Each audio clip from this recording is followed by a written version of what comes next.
सब कैसे हो। आज क्लास 9th का साइंस का चैप्टर नंबर 6 जिसका नाम है ऊतक, उसका पार्ट नंबर 2 को पढ़ेंगे। पार्ट नंबर 1 का लिंक डिस्क्रिप्शन में दे रखे, जो भी स्टूडेंट नहीं देखा पहले उसे देखे, फिर पार्ट नंबर 2 को देखे। पार्ट नंबर 2 का पहला जो क्वेश्चन लिए बच्चों, सरल अस्थायी ऊतक के प्रकार। तो ध्यान रखना है कि 3 प्रकार का होता है। अंडरलाइन करें बच्चों, सरल अस्थायी ऊतक कितने प्रकार का होता है? 3 प्रकार का होता है। कौन कौन सा आता है? पहले का नाम है बच्चों पैरेकाइमा। क्या नाम है पहले का? पैरेकाइमा। दूसरे का नाम है कोलेनेकाइमा और तीसरे का नाम बच्चों एस्क्लेडेकाइमा। फिर से रिपीट करें तो इसका इंग्लिश और हिंदी नेम क्या सेम है। सरल अस्थायी ऊतक कितने प्रकार के होते हैं? तो 3 प्रकार का। पहले का नाम है पैरेकाइमा, दूसरे का नाम है कोलेनेकाइमा और तीसरे का नाम है एस्क्लेडेकाइमा। अब हम लोग पढ़ेंगे बच्चों पैरेकाइमा। क्वेश्चन तीनों में डिफरेंस अगर पूछेगा, पैरेकाइमा, कोलेनेकाइमा और एस्क्लेडेकाइमा में क्या डिफरेंस है, तो पहले क्या लिखेंगे? पैरेकाइमा के बारे में लिखेंगे, फिर उसके बारे में क्या लिखेंगे? कोलेनेकाइमा के बारे में लिखेंगे, फिर एस्क्लेडेकाइमा के बारे में। इंपॉर्टेंट क्वेश्चन बच्चों, तीनों का डिफरेंस, पैरेकाइमा, कोलेनेकाइमा और एस्क्लेडेकाइमा का डिफरेंस क्या? तो पहले किसके बारे में लिखेंगे? पैरेकाइमा के बारे में लिखेंगे। तो पैरेकाइमा का इसमें है, पहला पॉइंट है ए जीवित कोशिकाएं होती है। अंडरलाइन करें, कौन सी कोशिकाएं होती है? जो जीवित कोशिकाएं होती है और कोशिका भित्ति इसकी पतली होती है। अंडरलाइन करें बच्चों, कोशिका जो भित्ति होती है पैरेकाइमा की क्या होती है? पतली होती है। जो इंपॉर्टेंट पॉइंट है, इनके कोशिकाओं के बीच काफ़ी रिक्त स्थान होता है। जो इनके कोशिकाएं होते हैं इसके बीच में क्या होता है बच्चों? रिक्त स्थान होता है। और चौथा जो इसमें पॉइंट है, यह ऊतक भोजन का भंडारण का होता है, एकत्रित करता है और पौधे को क्या करता है? सहायता प्रदान करता है। इसका काम है बच्चों पैरेकाइमा का, यह ऊतक भोजन का क्या करता है? भंडारण करता है और पौधे को क्या करता है? सहायता प्रदान करता है। उसके बाद पैरेकाइमा के बाद है बच्चों कोलेनेकाइमा। इसके भी 4 पॉइंट को लिखना और इसे याद करना है। इसका पहला पॉइंट बच्चों, यह जीवित कोशिकाएं होती है। ये भी क्या होती है बच्चों? जीवित कोशिकाएं होती है। दूसरा जो पॉइंट है, इसका कोशिका भित्ति क्या होती है? मोटी होती है। अंडरलाइन करें बच्चों, जो कोलेनेकाइमा होती है इसकी कोशिका भित्ति कैसी होती है? तो ध्यान रखना है कि इसकी कोशिका भित्ति क्या होती है? मोटी होती है। तीसरा जो इंपॉर्टेंट पॉइंट है, इनकी कोशिकाओं के बीच थोड़ा ज़्यादा जगह नहीं होता, थोड़ा सा क्या होता है? रिक्त स्थान होता है। उसमें ज़्यादा होता है किसमें? पैरेकाइमा में या कोलेनेकाइमा में जो रिक्त स्थान होता है कोशिकाओं के बीच क्या होता है? थोड़ा होता है। और डी पॉइंट बच्चों, इसका चौथे पॉइंट में लिखा हुआ है, पौधे की यांत्रिक सहायता प्रदान करती है। क्या करती है बच्चों? जो कोलेनेकाइमा होती है पौधे के यांत्रिक सहायता प्रदान करती है, बेसिकली सपोर्ट का काम करती है। कौन? कोलेनेकाइमा। उसका तीसरा जो हम लोग को पढ़ना बच्चों, एस्क्लेडेकाइमा। तीनों डिफरेंस के लिए बहुत इंपॉर्टेंट क्वेश्चन है बच्चों। किसमें पैरेकाइमा, कोलेनेकाइमा और एस्क्लेडेकाइमा में डिफरेंस क्या है? तो 4 पॉइंट को क्या करना? लिखना है। और पेपर के पॉइंट ऑफ व्यू से बहुत इंपॉर्टेंट क्वेश्चन है। पहला पॉइंट बच्चों, मृत कोशिकाएं होती है। इसमें जो कोशिकाएं होती है किस तरीके की होती है? जो मृत कोशिकाएं होती है, इसका कोशिका भित्ति क्या होती है? मोटी होती है। अंडरलाइन करें बच्चों, जो एस्क्लेडेकाइमा की जो कोशिका भित्ति क्या होती है? मोटी होती है। इनकी कोशिकाओं के बीच रिक्त स्थान नहीं होता। ध्यान रखें बच्चों, जो एस्क्लेडेकाइमा होता है इस कोशिकाओं के बीच क्या होता है? रिक्त स्थान नहीं होता। अंडरलाइन करें बच्चों, इसमें नहीं होता है। चौथा जो इंपॉर्टेंट पॉइंट है बच्चों, यह पौधे के भागों को मजबूती प्रदान करती है। पौधे के जो भाग होते हैं उसको क्या करता है? मजबूती प्रदान करता है। इंपॉर्टेंट क्वेश्चन है बच्चों, पैरेकाइमा ऊतक के प्रकार। जो पैरेकाइमा होता है ऊतक कितने प्रकार का होता है? बेसिकली ध्यान रखना बच्चों, 2 प्रकार का होता है। पहले का नाम है क्लोरेनेकाइमा। क्या नाम है बच्चों? पहले का नाम है क्लोरेनेकाइमा। इसका कुछ अन्य पैरेकाइमा जिनमें क्लोरोफिल पाया जाता है। अंडरलाइन करें बच्चों, इसमें क्या पाया जाता है? क्लोरोफिल पाया जाता है। और ये प्रकाश संश्लेषण की क्रिया में क्या करती है? सहायता करती है। प्रकाश संश्लेषण क्रिया क्या करती है? ऐसे पैरेकाइमा को क्या बोलते हैं बच्चों? क्लोरेकाइमा बोलते हैं। ध्यान रखें कि किसका टाइप है? पैरेकाइमा का टाइप है जो क्लोरेकाइमा होता है, जिसमें प्रकाश संश्लेषण क्या करता है? इसमें प्रकाश संश्लेषण की क्रिया जो करती है वही क्या कहलाती है? क्लोरेकाइमा कहलाती है। दूसरा जो इसका टाइप है उसका नाम है बच्चों एरेनकाइमा। क्या नाम है इसका? दूसरे का जो टाइप है उसका नाम है एरेनकाइमा। इसका आंसर है जलीय पौधे में पैरेकाइमा की कोशिकाएं मध्य हवा इसमें भरी हुई रहती है। जो जलीय पौधे में जो पैरेकाइमा की कोशिकाओं के मध्य क्या होती है बच्चों? हवा भरी होती है, जो पौधे को तैरने के लिए उत्प्लावन बल प्रदान करती है। जो पौधे को जो तैरने के लिए कौन सा बल को प्रदान करती है? तो ध्यान रखना बच्चों, उत्प्लावन बल को क्या करती है? प्रदान करती है।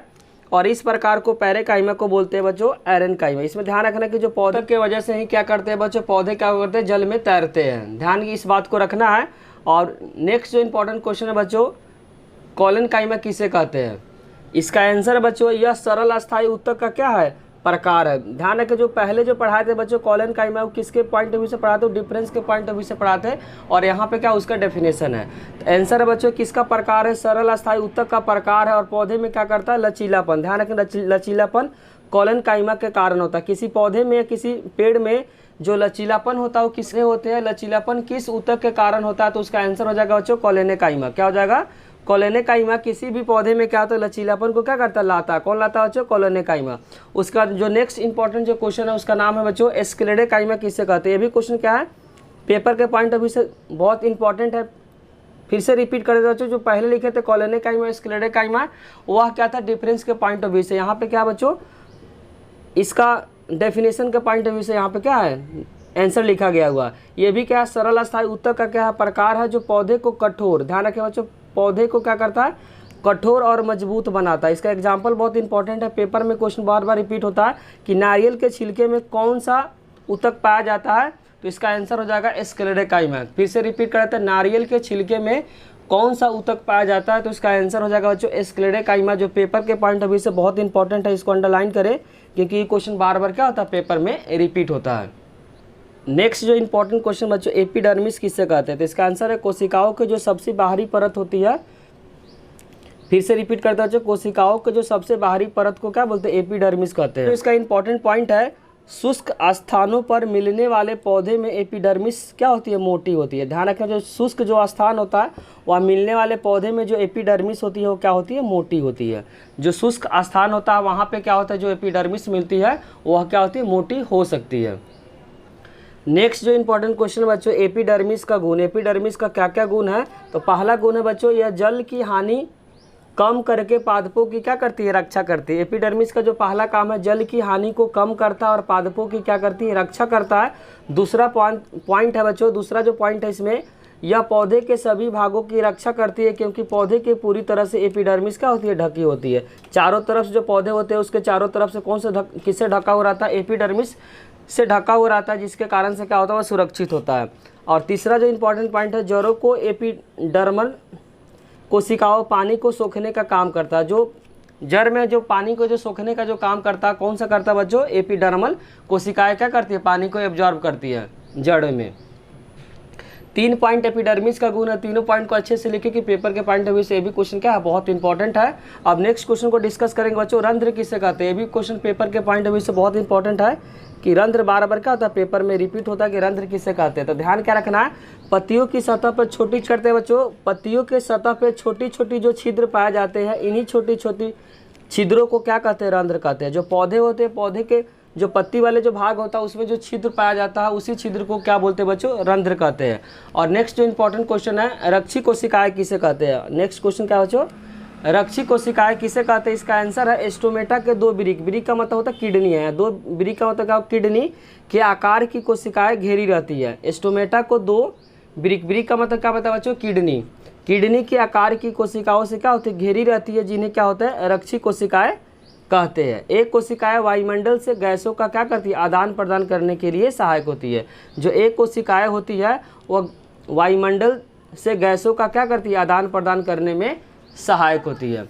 अब नेक्स्ट जो इंपॉर्टेंट क्वेश्चन बच्चों एस्टोमेटा के क्या क्या काम है, ये भी क्वेश्चन क्या है, पेपर के पॉइंट ऑफ व्यू से बहुत इंपॉर्टेंट है। तो इसका पहला पॉइंट है बच्चों, वाष्प उत्सर्जन की क्रिया भी एस्टोमेटा के द्वारा होता है। जो पत्तियों में जो एक्स्ट्रा जो जल होता है वाष्प उत्सर्जन के द्वारा क्या होता है, उससे बाहर निकल जाता है, वही होता है क्या, वाष्प उत्सर्जन। पहला होता है एस्टोमेटा का जो काम होता है बच्चों कि जो पौधे के जो पत्ते में क्या करते हैं, जितना वाटर को ऑब्जर्व करना वाटर ऑब्जर्व कर लेता है, जो बचा हुआ पार्ट को वाष्प उत्सर्जन के द्वारा क्या कर देता है, उस वाटर को बाहर निकाल देता है। दूसरा जो पॉइंट है, गैसों का आदान प्रदान एस्टोमेटा के द्वारा होता है। जो गैसों का आदान प्रदान क्या होता है, एस्टोमेटा द्वारा होता है। जैसे कि पेड़ पौधे क्या करते हैं बच्चों, पौधे होते हैं वो क्या करते हैं, ऑक्सीजन को क्या करते हैं, रिलीज करते हैं, और CO2 को क्या करते हैं, ऑब्जर्व करते हैं। जस्ट उसके अपोजिट क्या होता है, मानव होता है।